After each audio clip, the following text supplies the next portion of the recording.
জানো শিপু, আজকে আমার জন্মরাত। জন্মরাত মানে আবার কি? বুঝলাম না তো। আমার যখন জন্ম হয়েছিল তখন রাত ছিল, দিন ছিল, তাহলে দিন কিভাবে বলবো? এইটুকু জ্ঞান মাথায়, এইটুকু সামান্য জ্ঞান মাথায় নেই। ও আচ্ছা, তাহলে হ্যাপি জন্মরাত পুচকি। না, তাও হয়নি।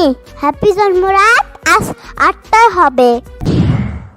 আমার জন্ম হয়েছিল রাত ঘটিকায়, কারণ আমার জন্ম হয়েছিল রাত 8 ঘটিকায়। হ্যাপি জন্মরাত 8টা পুচকি। হ্যাঁ, এবার দাও গিফট আনতে। গিফট ছাড়া বাসায় ঢুকবা না।